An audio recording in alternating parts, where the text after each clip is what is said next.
जब ये हमारी माता मैंने नहा धोए ले और जो अपने केस सुखावे तो और सुंदरता बढ़ जाती है।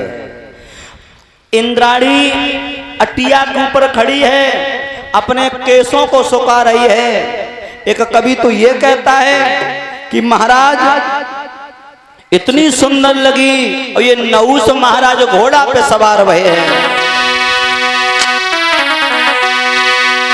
कि कर लीनो स्नान बिसरियो ज्ञान कर्म गति छाई और छत गई पे अटिया पे इंद्राणी गई थी लहराई।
महाराज इंद्राणी को देखा तो महाराज लालायित हो गई और जब लालायित हुए हैं तो एक बात कही है, ए मेरी दिल की मलिका, जब से मैंने तुम्हें देखा है मेरे चैन को करार नहीं आ रहा, क्या करूं?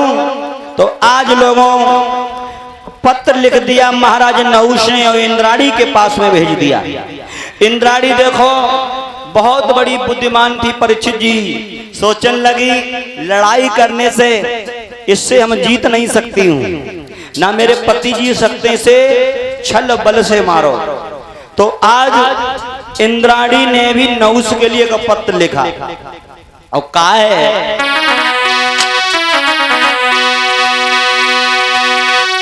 कि आज मेरे दिल में प्रीति जगी अब तुम्हें कैसे भेद छिपाती, दैया काल का भेजो पाती। लला ओ दैया काल का भेजो पाती में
वो इंद्राणी बहुत समझदार थी, कह रही अगर नहुस से बैर बढ़ाऊंगी तो कोई लाभ नहीं होगा, अब के प्रेम के जाल में फंसाऊं और कुत्ते की मौत पकड़ कमीना को मरवा दूं।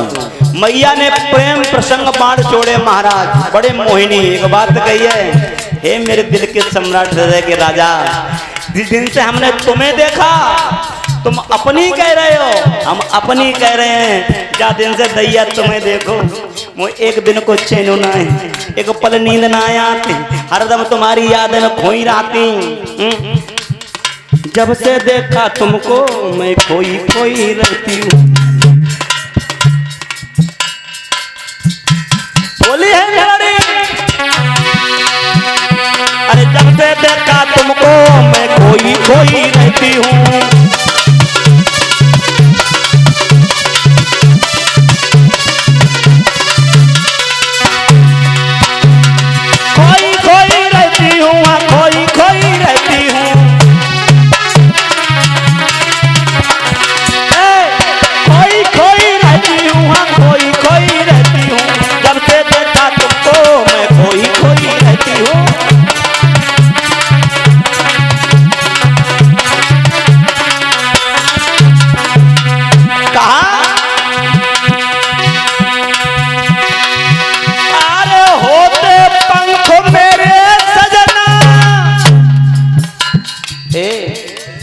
मेरे पंख होते तो तुम्हारी कसम तुम्हारे वाले अट्टा पर चली आते। अरे होते पंख मेरी बहना तो अटियाई पे उड़ी आती। दैया काल कभी दो पाती में राजा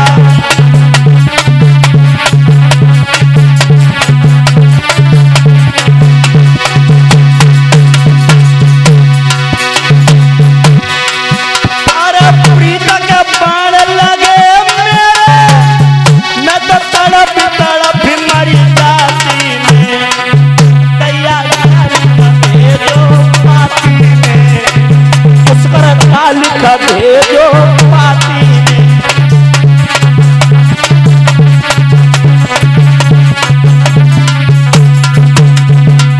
आज महाराज इंद्राणी ने भी एक पत्र लिखा और कहा कि हे दिल के सम्राट, अगर तुम्हें हमारे साथ में भोग विलास करना है तो जिस पलंग पे हम शयन करेंगे वो पलंग ब्राह्मणों के द्वारा बिना होना चाहिए। और सुनो, अपने महल से हमारे महल तक आओगे, जो पालकी में बैठ के आओगे उस पालकी में कोई कहार नहीं होने चाहिए, बल्कि संत ऋषि ब्राह्मण लगे होने चाहिए। प्यारे, नहुस ने जब सुना है कि इंद्राणी हम पे राजी है, आदेश कर दिया ब्राह्मणों को, चले जाओ इंद्राणी के महलों में सुंदर सा पलंगा ढो। आज ऋषियों को बुलाया, संतों को बुलाया, ब्राह्मणों को बुला करके पालकी सजवा ली है। और प्यारे, एक बात हम बता रहे हैं, कवि कहता है भाई पालकी में अगस्त ऋषि लगे हुए थे, क्रोधी महात्मा। एक कवि कहता, अरे कौआ यंदो रात में दिन में उल्लू हो,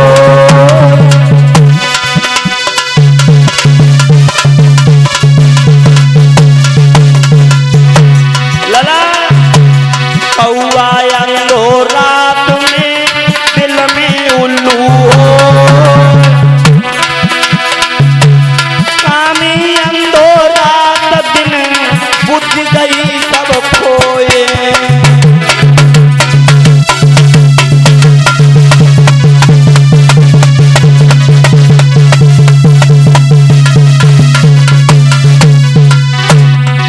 लला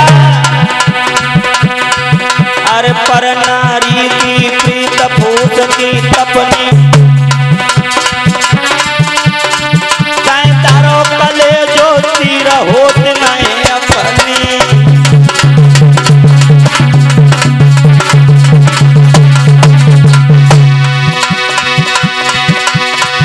ये पर नारी की प्रीत फूट की तपनी, चाहे तारो कले जो तीर होत नहीं अपनी। अरे जैसे ही रंग कसूम की चादर वैसो ही रंग बराई तिरिया तो, और हाल ही में हंस के बोले फिर हाल में कर दे तुम तड़ा को।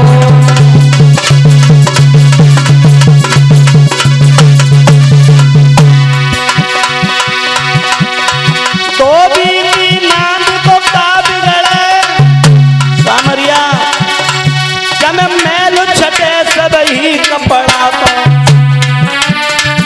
और ओसन प्यास बुझत नहीं तकदीर भले अपनी घड़ा को।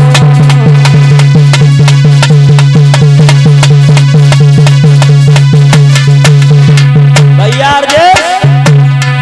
पराई स्त्री से प्रेम करके, पराई बहन बेटी के ऊपर गंदी नजर डाल के कोई भी चैन से रह नहीं पाया, अपने जीवन में खुशियां नहीं ला पाया।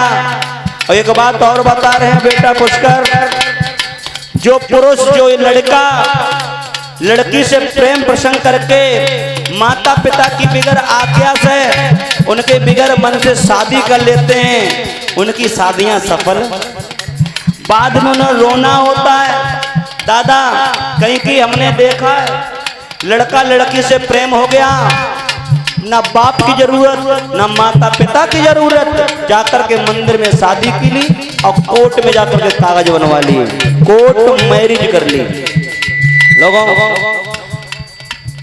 अरे जिस पिता ने और जिस मैया ने तुम्हें 18 वर्ष तक पाला, अरे स्वयं रूखी रोटी खाई, अपने बच्चों को सब्जी के साथ भोजन कराया। अब बड़े होकर की वही औलाद जब माता और पिता को धोखा देती है तो प्यारे बहुत बुरा लगता है। अरे जिसने तुम्हें खुशियों के लिए, तुम्हारी खुशियों के लिए अपना सारा जीवन जहन्नम में लगा दिया हो, वो मैया बबुला क्या तुम्हारा विवाह अच्छी जगह नहीं कर सकते? करेंगे। ए माताओं, ए बहनों, नौजवान साथियों को संदेश दे रहा हूं, जो बबुला माता पिता अपनी जान से ज्यादा तुम्हें प्रेम करते हैं, वो मैया बबुला अपनी संतानों को कभी ऐसे वैसे घर में नहीं डालते हैं। हर बाप, हर माता यही सोचती है कि हमारी बेटी का विवाह अच्छे से अच्छे अमीर घर में हो, हैं? लेकिन आजकल की हमारी बहनें पढ़ लिख करके जवान हुई, होशियार बनी, सिटी में पढ़ने जा रही हैं, प्यारे नैन मटक्का लड़े, मैया बबला की 18 वर्ष की मेहनत पे पानी फेर दिया, चली गई। लेकिन ज्यादा दिन तक ना है, साल फाड़ बड़ी अच्छी